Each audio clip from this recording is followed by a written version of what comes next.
Hi everyone, now I'm going to be tying three small nymph patterns, all well known: pheasant tail, hare's ear type fly, and Spanish bullet as the most would call it.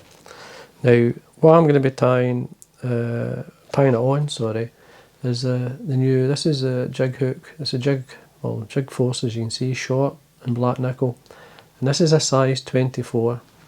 Now I've got tungsten beads on it. These are slotted beads. This is a 2mm bead, which I feel suits the hook fine. So what I'm going to quickly do is tie, as I say, three very basic patterns and very quick. Now to tie the fly, I'm going to be using a metallic thread. This one's from Veniards. There's quite a few out there. This is for the pheasant tail. I'm using the Peacock, or some would say black, mainly for the thorax, but I'm actually going to tie the fly with it. So basically start at the top. I'm going to take the thread down a wee bit and then come back up against the bead. That holds it, stops the bead moving. Now the slotted bead, the slot should be on the top of the shank, so when it's underneath it's nice and neat, because it's got basically this is going to sit up in the water. So what we're going to do then is start to work the way back down, but in the way back down, in the pheasant tail version, I'm going to tie in a extra small copper wire. Just makes it easier. This is going to obviously protect the body. It's the back of the hook. We've got the pheasant tail fibre. Now you're looking around about 4 to 6 fibres. Just bring them 90 degrees for the stem and remove them from the tail. Tail length, you're looking, maybe don't go too long, probably 2/3 the body.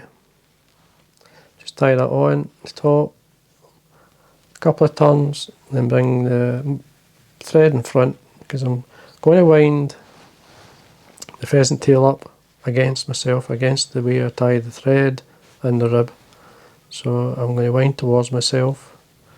It's the weakest fibre, so we just wind up the body.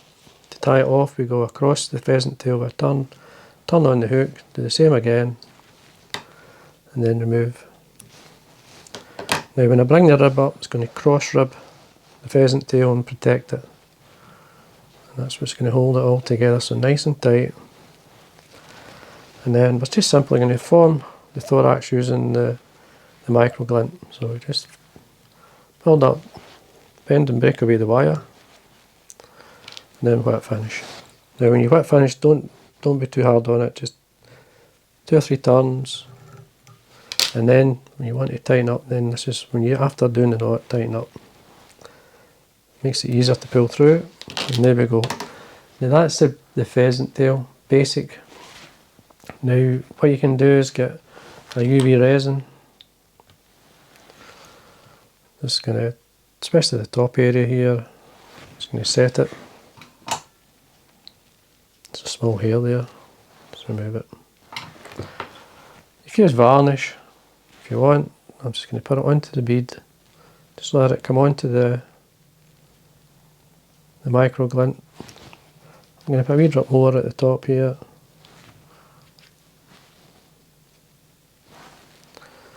And then again, just seal it up. And there we are. It's just a small pheasant tail, great colour combination. Normally I would, in the bigger size, I would use like a sort of diamond bright or glister. Glister's good. Peacock. Glister is a good colour. It's the same colour as that. So anyway, that's the pheasant tail. So that's one of the flies. Now the next one is just a basic hare's ear. So, and I'm going to be tying it using the gold. Exactly the same hook, the same bead, except it's a gold version. Tighten up, make sure it's level on my vise. There we are. Now as I say, these are 3 good small patterns. A good size. Any of these that tied any size is good. Now I'm using a fire orange uni thread. This is just for the thorax area. Again, I'm just going to take the thread down a wee bit. I'm going to build it up against the bead so it basically holds it, stops it moving. Now you could use, obviously, wee bit of super glue in there, but the thread holds. And just on the way down, I'm actually going to tie in a tinsel. This is a small gold tinsel for the rib. Now you could leave this off, but I like the gold rib. So just catch it on the side, wind to the back of the hook. Now you could use hackle fibre or whatever you like, but I'm going to stick to the pheasant tail.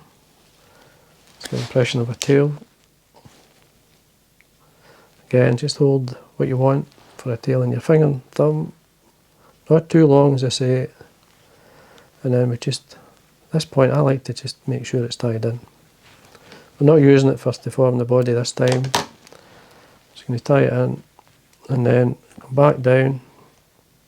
Now I'm actually going to have a small tag there at the back with the thread, which you can leave. Now the body, I'm using the dubbing blend. You could use something like squirrel dub, any colour that you like using in the body of Nymph. This is a blend of, it's actually Hare's mask and a bit of UV and a wee touch of rabbit just to thicken it up a bit. But there's a UV flash in there. I say it's a wee blend I like. So we just basically take this all the way up. Now before we get to the thorax, I'm actually going to draw some of the dubbing back, bring my rib up. You're only going to get 3 turns or so. Drop my bobbin there. You want 2 or 3 turns in there. Just bend and break it off and then finish the thorax off with the dubbing. Just bring it back up. Like that. And then you want to see the fire orange thread at the head. It's just a wee aiming point. What you can do is get some varnish just onto the thread and then whip finish.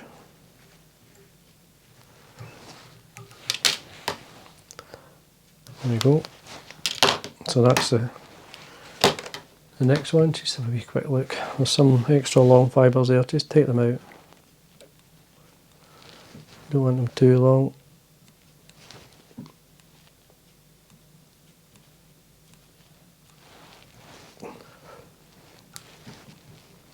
There you go. So that's obviously my next fly. That's like the Hare's ear version. Now the kind of bullet, the bullet one is, I'm using the Micro-Glint again. I'm using this, a bit of brown one. This is it here. It's a kind of multicoloured version. It works really well, this. I've tied it in some bigger sizes. Now again, we've got the slotted bead, 2mm. In this case it's black. And we just simply tie the fly with the Micro-Glint. Again, build it up at the head area. Just going to remove the waste. And again, make sure that slots on the top. It sits better if you do that. And then the tail, I'm just going to use, I mean there's a few fibres you could use. I'm just going to stick to the pheasant tail. Again, 4 to 6 fibres is enough. Bring them 90 degrees from the feather. Hold the tail in your finger and thumb. Obviously take your thread to the back, catch it in. Keep it on the top. Now it's a wee bit long, so I'm just going to pull it in. That's fine. And then we work our way up. Take away the pheasant tail. And then, depending on how thick you want the body, give me a quick look. I actually quite like it quite thick, so build up the thorax a wee bit. And then I'm going to whip finish. Trim that away. And then with the resin, the UV resin this time, first thing, as I say, I usually fill the hole. I'll leave a bit of dub in there.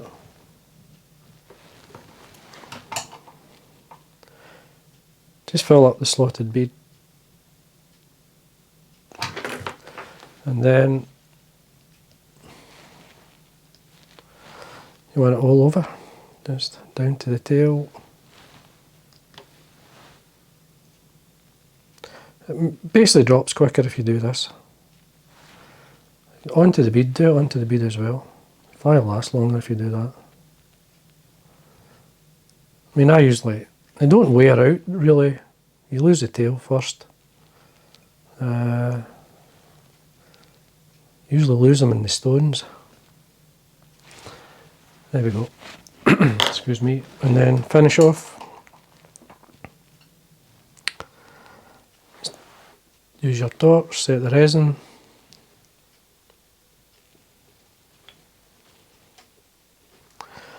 All the way around.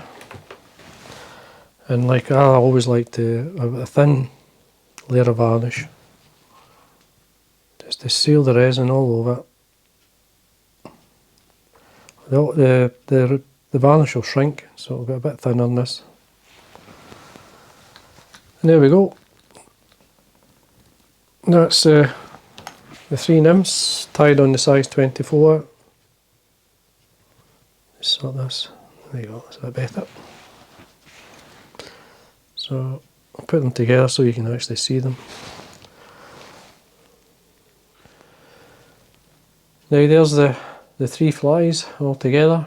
As I say, they're very simple. They're size 24s, a good waist size. You can fish them individually or as a team or with other flies. I usually like to fish one of the smaller ones. So something I do really well in the point, but it's a good dropper fly. But as I say, there's just 3 small tungsten bead flies. As I say, size 24s, great fun. I mean, these patterns have caught me many fish over the years. So anyway, hope you enjoyed that. And again, thanks for watching.